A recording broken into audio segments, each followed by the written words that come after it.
Good morning, Master. Did you sleep well? I hope the new pillows and comforter are more to your taste than the last set. I brought your favorite for breakfast today. You've been quite quiet this last week, so I wanted to get you something that would make you feel better. Are you curious how I know that when I've been all over the manor? You can ask me if you want. If you ask me, I'll answer. Then, if you won't say anything to me, you at least need to open your mouth so that I can feed you. Master, I really can't feed you if you insist on keeping your mouth shut.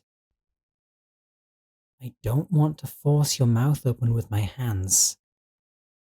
That would mean I need to take off my gloves and wash them, and that would mean leaving you alone for another long period of time.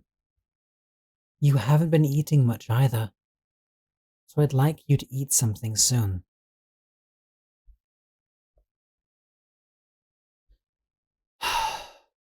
Master, enough of this sulking. The only reason you are chained up right now is because you were so stubborn in rejecting my care. If you had to remember what I did to you over and over again, you could have easily acted like you still had amnesia and let me pamper you, or even just accept your circumstances. If you had, I wouldn't have had to induce amnesia in so many different ways. Do you think I liked hurting you? Of course I didn't. All I want is to take care of you. But even now, you're being so stubborn. The only reason you are chained up right now is because you keep trying to run away from me when I am the only person in this world that is wholly devoted to you. More than your family, and certainly more than any of your friends. So, can you please stop with whatever you think you're doing and have some food? If you're good, I can consider taking you out to the garden tomorrow for a walk. I still have to hold the other end of the chain, but you'd be getting fresh air. You haven't been able to get any since I put those metal bars over the window, have you? Still nothing? Fine. Just for this once, I'll leave the food here and you can feed yourself. I know you won't be able to resist it if it stays next to you for a while, especially in your current state. Yes, that's it. It's just because I've been relenting and taking away the food too quickly, not because my presence is a deterrent. I'll be going now. I'll go spruce up the garden for tomorrow. See you at lunch, Master.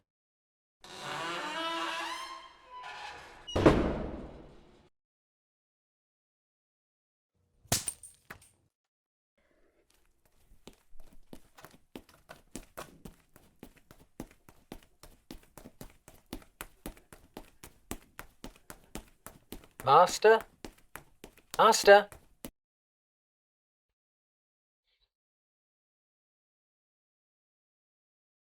Where are you, Master? I told you, if you ate, you could leave the room without your chains tomorrow. Were you just too eager, Master? If you go back to your room now, I'll take off the chain that's still on your wrist. Isn't it heavy, Master? My voice probably sounds odd coming from it, doesn't it? Oh, right. Since you didn't ask, you don't know. Modern technology is quite fascinating. They even now make cuffs with speakers and tracking functions. Though it seems you broke the tracking part. That's why I need you to come back, Master. You're malnourished, Master. You haven't eaten in days. You could become dizzy and hurt yourself. And I don't want to have to hurt you if I have to drag you back to your room. You still won't talk to me, Master? Even when I'm begging you? Where did the kind master who treated me so gently go? Do you even remember that time now? Is it my fault you no longer look at me with those warm eyes?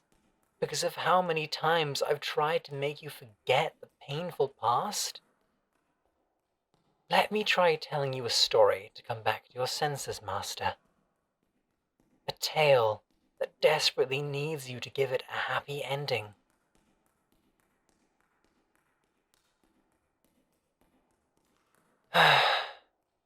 Once upon a time, there was a boy. The boy had lost his family long ago and had been forced to fend for himself by relying on the rare kindness of strangers. By what he thought was a miracle, he managed to find a job as a maid for an affluent family in the area. This is it, he told himself. Now I will no longer have to suffer. I have a roof over my head and money to save for my future. But life at the family's mansion was not what he expected it to be. The family did not care about the well-being of their staff. Though on the outside, they acted like upstanding citizens. Behind closed doors, staff were regularly shouted at, ridiculed, and even assaulted. Naturally, a lot of the staff left because of this, but the boy could not. He had no family to rely on, and certainly not enough money to support himself. If he left this job, there was no certainty he would find another either. So, he was forced to endure their abuse. Until one day, the young master of the household brought around a friend. This friend did not look at him with sadistic or dismissive eyes. When the friend looked at him, they looked at him like he was a person. The two of them had an opportunity to talk. It was just a regular conversation. He learned that the friend had also suffered like he had. Yet, even while they were still suffering, they managed to smile so brightly. Even if he was meant to be working, he didn't care. Just being in the presence made the boy feel like he was floating.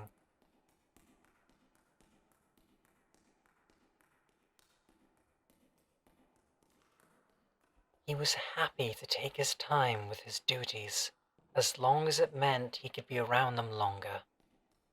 Unfortunately, the distraction caused the boy to make a mistake.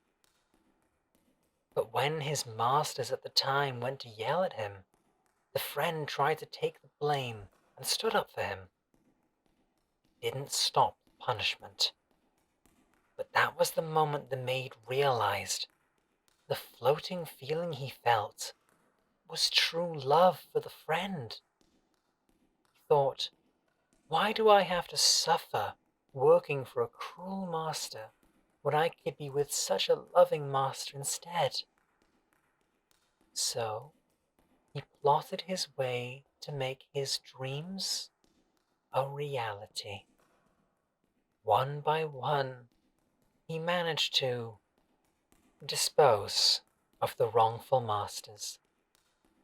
He felt a bit bad for the maid he pinned it on, but that one was having an affair with the husband, so he got over it pretty quickly. After all, his love for his true master was far purer than anything that maid could have felt for that waste of space. It was then easy to forge signatures on a new will that spread the wealth out to the remaining staff and leave a manor out in the quiet countryside for himself. If the family hadn't wanted that, They shouldn't have faked so much charity.